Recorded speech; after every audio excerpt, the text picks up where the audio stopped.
फ़ौज और बाकी इदारों की जो दोस्ती है, जो पॉज़िटिव इमेज है लोगों के दिलों में, अवाम के दिलों में, पाकिस्तान के लोगों के दिलों में, वो बहाल हो सकता है अगर इस इलेक्शन को साफ़ और शफ़ाफ़ रखा जाए और जो रिज़ल्ट्स हैं वही दिए जाएँ और जिसका हक़ है उसको दिया जाए। और मेरे ख़्याल से लोग जो हैं इसको सराहेंगे, पाकिस्तान ज़िंदाबाद का नारा लगाएँगे, पाक फ़ौज ज़िंदाबाद का नारा लगाएँगे और जो दूरियाँ पैदा हो गई हैं इदारों में और पाकिस्तानी अवाम में, वो सब ख़त्म हो जाएँगी। मैं आपको बताऊँगा कि पीटीआई नेशनल असम्बली में कितनी सीटें जीत रही है, पीटीआई जो है वो पंजाब असम्बली में कितनी सीटें जीत रही है, पीटीआई जो है वो केपीके में कितनी सीटें जीत रही हैं। जी नाज़रीन, पीटीआई जो है नेशनल असम्बली में 100 से ज़्यादा सीटें ले जाएगी। पीटीआई जो है वो केपीके में हुकूमत बनाएगी, ये 100% श्योर है। और पीटीआई जो है वो पंजाब में भी हुकूमत बनाएगी, लेकिन मखलूत हुकूमत होगी ये। मैं आपको एक बात बताता चलूँ कि कोई भी सियासी जमात ये एक्सपेक्ट भी नहीं कर रहा था कि पीटीआई इतनी ज़्यादा सीटें ले जाएगी और एक दिन में पीटीआई की हवा चल जाएगी। और वो जो तस्वीर वायरल हुई थी इमरान खान की, जो कि जेल से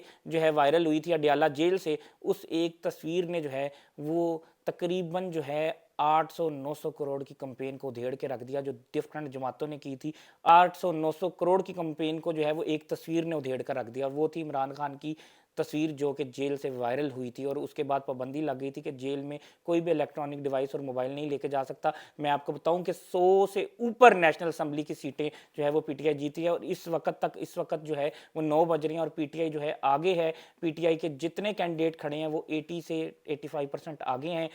और एक शख्स जो जेल में बैठा था, जिसको नाम लेने पर पाबंदी थी और जिसका तशहीर करने पर पाबंदी थी, जिसका कैंडिडेट जो है वो रैली नहीं निकाल सकता था, जिसका कैंडिडेट जलसा नहीं कर सकता था, उसने जो है सिर्फ इमरान खान की तस्वीर लगाई और लोगों ने उसको जो है 400-400 किलोमीटर दूर जाकर जो है वोट डाले। हालांकि लोगों के वोट बदल दिए गए थे, लोगों के जो पिछले 5 साल पहले जिस जगहों पे वोट थे वो सब चेंज करके दूसरे इलाकों में डाल दिए गए थे, लेकिन लोगों ने जो है उससे प्यार और वफा जो है वो कर दी है और निभा दी है। और मैं आपको ये बात बताता चलूँ कि वो शख्स जो है जेल में बैठा था, लेकिन उसका बयानिया फैलता जा रहा था और कुछ लोग जो हैं वो करोड़ों रुपया 200-200 करोड़ लगाकर जो है उनका बयानिया नहीं फैला। उन्होंने रियासती मशीनरी इस्तेमाल की और सब कुछ इस्तेमाल किया, लेकिन उनका बयानिया नहीं बना, लेकिन उस बंदे का जेल में बैठकर बयानिया बन गया। और अगर उसके लोग जो हैं वो सीटें ले जाते हैं तो फिर वो 15 दिन बाद रिहा होगा और उसके साथ जाके जो है वो जेल में डील होगी और ये डील करना मजबूरी होगी। और मैं आपको एक और बात बताता चलूँ कि आर्मी के लिए या इदारों के लिए या इस्टेब्लिशमेंट के लिए इससे अच्छा मौका नहीं है। जो भी हो गया, इलेक्शन हो गए, साफ शफाफ रहने दिया जाए। किसी किस्म की जो है इसमें जो है वो मेरे ख्याल से सिकंदर सुल्तान राजा का भी बयान आया कि जो रिजल्ट आने थे वो 3-4 बजे तक रात को आ जाने थे, लेकिन अब सुबह 2 बजे आएंगे। कोई इलेक्शन कमीशन के जो चेयरमैन है सिकंदर सुल्तान राजा, उन्होंने कहा है कि जी कोई रुकावटें आ गई हैं, कोई सिस्टम ख़राब हो गया है, कोलैप्स हो गया, लेकिन इस वक्त में अगर धांधली की जाएगी तो फिर ये अवाम के हक पर डाका डाला जाएगा, उनका मैंडेट छीनने की कोशिश की जाएगी।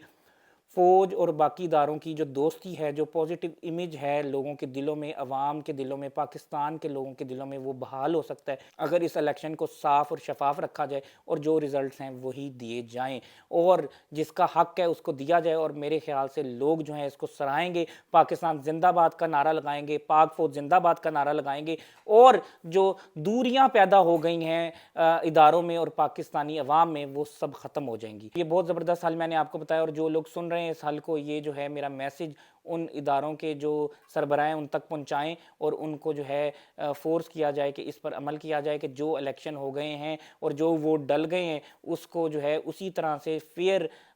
तरीके से जो है वो लोगों के सामने प्रेजेंट किया जाए और जो कैंडिडेट जीत रहा है उसकी जो है जीत में कोई रुकावट ना डाली जाए और हारे हुए कैंडिडेट को ना जितवाया जाए और साफ शफाफ इलेक्शन होने चाहिए। और यही डेमोक्रेसी की बहाली होगी, यही जमहूरियत के लिए खुश आइंद बात होगी और इंटरनेशनल मीडिया और इंटरनेशनल जितने भी जो है इदारे हैं वो इस बात को सराहेंगे और पाकिस्तानी सराहेंगे। सबसे बड़ी बात है कि हम जो है वो अपनी इदारों से मोहब्बत करते हैं और इनमें जो अब जितना भी एक गैप आ गया उसको बहाल करने के लिए मेरे ख्याल से ये इलेक्शन जो हो गए हैं, जो वोट डले हैं, जिसके हक में जितने वोट आए हैं,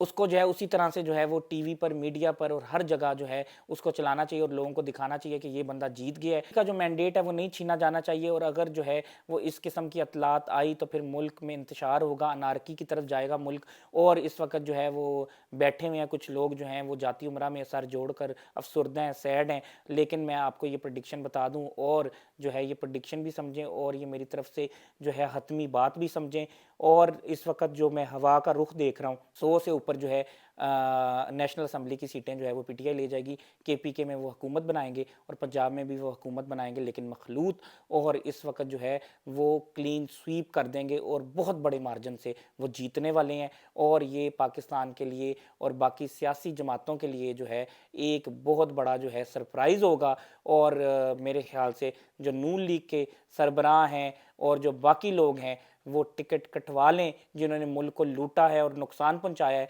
और उनका ठिकाना बाहर होगा।